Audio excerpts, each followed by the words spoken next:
Hello everyone, it's Old Guardian here.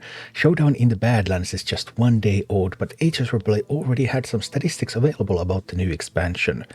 Now, the statistics and the sample sizes are not yet big enough to give conclusive top 15 list or anything like that, but we have some interesting early indications. So here's what we know about Badlands so far. I have 3 decks in this video, which seem to be the clear frontrunners of the new decks in this expansion.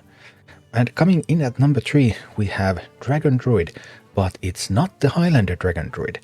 I thought the Highlander version would be better, but this seems to be like 4 percentage points stronger than the Highlander version, and the Highlander version does seem to be playable. It's slightly above 50%, so yeah, you can reno to your heart's content with your dragons, but it seems to be more effective to just buff up your stuff with Snapdragon, which is not a dragon despite the name, but almost all dragons are Battlecry minions, so it works well with them. With Lord Mar, get some stats into your minions. But the 2 best cards in this deck, the 2 highest performing cards in this list, are the Splish Splash Whelp. Battlecry if you're holding a dragon, gain an empty mana crystal, because hey yeah, ramping is really good, and you're always going to fulfill that condition. And the Desert Nest Matron, 4 mana, except that it's actually 0 mana. Taunt, Battlecry, if you're holding a dragon, refresh 4 mana crystals. So a free 3/5 Taunt minion starting from when you have 4 mana, and then you can still do more stuff, and then you can just overwhelm people with tempo. And it works surprisingly well. But not quite as well as Naga Demon Hunter. Yeah, this Naga Demon Hunter deck was a menace in the theory crafting live streams, and the success has carried on over to the ladder. Blind Eye Sharpshooter. Well, that's the only thing you really need to know about this deck, isn't it? Blind Eye Sharpshooter. After you play a Naga, deal 2 damage to a random enemy and draw a spell. Then switch. So then after you play a spell, deal 2 damage to a random enemy and draw a Naga.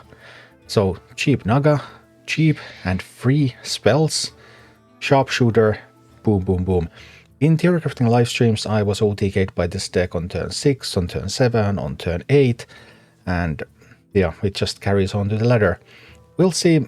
Aggressive decks can potentially answer this before it gets to set up anything too big, but this is far more frustrating than Naga Mage ever was. But I have a deck code down below in the description if you want to be the one who beats your opponents with this one.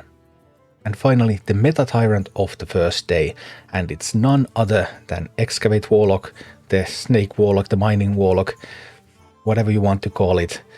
The Azurite Snake. Battlecry, your hero steals 10 health from the enemy hero. Yep, steals 10 health. You gain 10 health. The enemy loses 10 health. The enemy loses 10 of his maximum health. So 3 Azurite Snakes, unless your opponent is playing Renatal, then that means that the maximum health is 0, so they're dead. This ignores armor. Armor doesn't matter.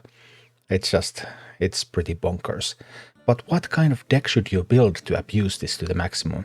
Basically, there are 3 Snake Warlock decks in the ladder right now. There's one that's quite control heavy, there's one that's really combo oriented, and then there is this one. And this one actually looks like the best one. This is still quite heavily leaning into the combo, but this does use Forge of Wills and Imposing Anubisat, so that gives it some defensive power, and this uses Sargeras, the Destroyer, because when you just can't get your snakes out there or something happens, Sargeras the Destroyer is always such a great backup win condition. Actually, currently, the best performing card in this list is Sargeras the Destroyer. Now, it's just that good. Other than that, this deck has got almost all of the top end. There's no Gigafin here, there's no Dark and Drought here, there's not even a Symphony of Sins here. So it's just trying to do mostly the combo things, but with a little bit of Sargeras, Imposing Anubisat Spice on top. And right now, this looks like the best way to build the deck. This still runs 4 of the 5 potential combo activators. There's 2 copies of Saloon Brewmaster, there's 2 copies of Youthful Brewmaster. Zola is not included in this one, unlike in the combo list. But it will be interesting to see what the final word will be. Currently, the order is like this hybrid version is the best, the pure combo version is the second best, and the more control-oriented version is the weakest of these 3. But I mean, all of them are rocking win rates that approach 60%, in some cases above 60%, so yeah, this is looking pretty strong indeed. However, it's not all hopeless if you don't have any of the new cards. You can play, for example, the old Aggro Paladin deck.